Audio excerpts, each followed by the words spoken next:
TCS Dart Frogs. My name's Travis and welcome to my channel. Today I'm going to do a quick video on what type of lights are best for lighting dart frog vivariums. I'm also going to do a quick update on my drip wall paludarium that I built a couple months ago.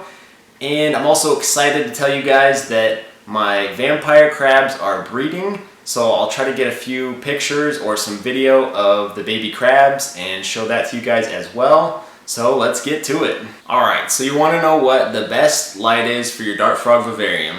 Well, in my opinion, it's LEDs, but first let me tell you a little bit about my background keeping dart frogs and why I think LEDs are the best. So I've been keeping dart frogs for about 15 years now, a little bit longer, but that's when I really got into it, was probably 15 years ago, and I've tried just about every kind of light that's on the market for aquariums and terrariums. With my first tank, I started out with your standard shop light with T8 fluorescent bulbs, and from there I graduated to T5 fluorescent bulbs, which are a little bit more efficient than the T8s, but they both run fairly hot, which isn't great for dart frogs since you want your dart frogs right around like room temperature, around 70 to 75 degrees is ideal.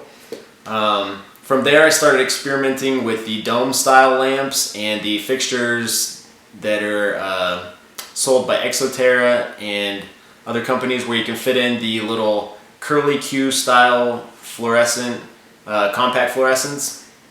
Another thing that works great in the dome style lamps are just your LEDs that are a twist-in bulb. And so those are really great options if you're just lighting like maybe one smaller tank.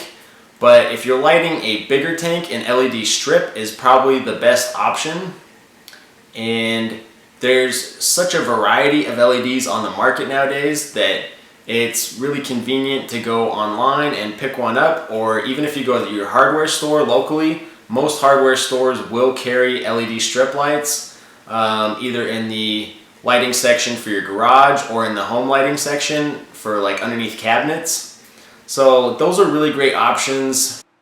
So these are the LED strips that I use to light most of my racks, and I got an 8-pack of these off of Amazon for $50, which comes to just over $6 for each 4-foot lamp, which is a really great deal considering how bright they are and how low amount of energy they put out. They're 20 watts per lamp, and as you can see, they light everything pretty well. If you're trying to do like a show tank, I would recommend getting a higher quality LED that's specifically for like a planted aquarium. It's going to grow plants a lot better, and it's going to reach that light further into a tank if you've got a deep tank that you need to light.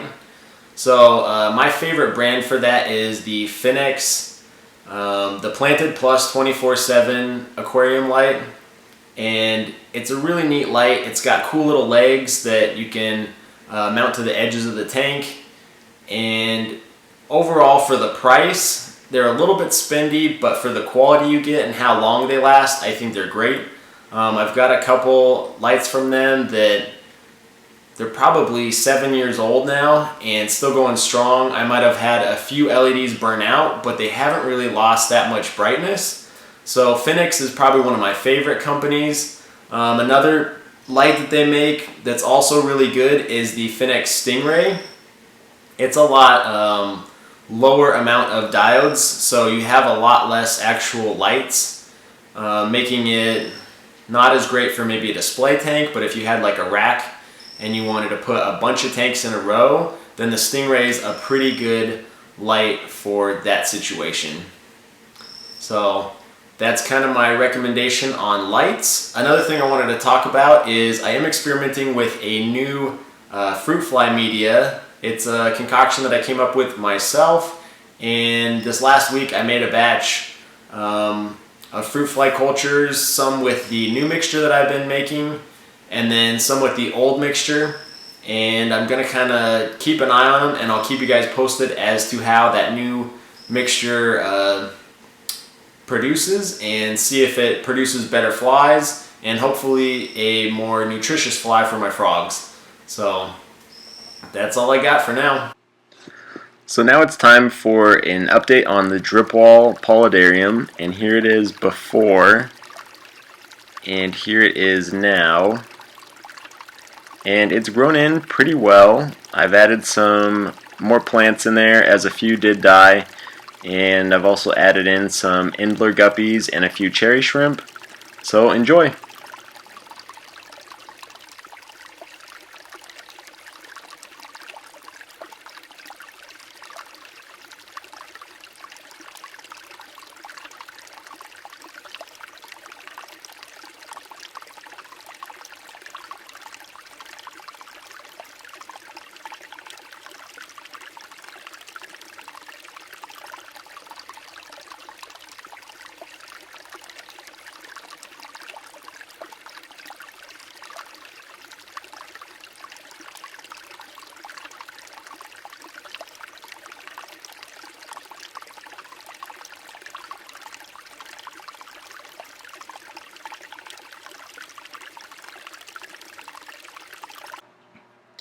And here are the baby vampire crabs. These are Geosasarma hagen, also known as red devil crabs. And these guys are about maybe 2 months old. They were maybe just a eighth of an inch in size when I first found them, and now they're close to like a 1/4 inch or 1/2 inch. And this is the tank that I'm keeping them in. It's got a little land section, a little water section, and just an air stone for some aeration. And these guys are just super cute at this size. That guy's got his little fish pellet there that he's been feeding on. And here are some pictures of the adults as well.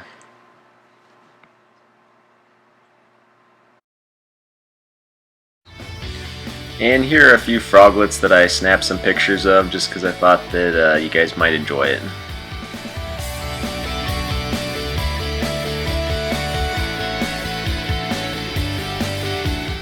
Alright, thanks for tuning in today, everyone. I hope you liked this video. If you did, go ahead and give me a like, and please subscribe if you haven't already. That would really help me out and I'd appreciate it. And if you have any questions or comments or suggestions for future videos, please let me know down below in the comment section. Also, if you want to check me out on social media, I'll leave all my links in the description. And if you want to check out my website, I'll leave that down below as well. Thanks for watching once again. You guys have a great day.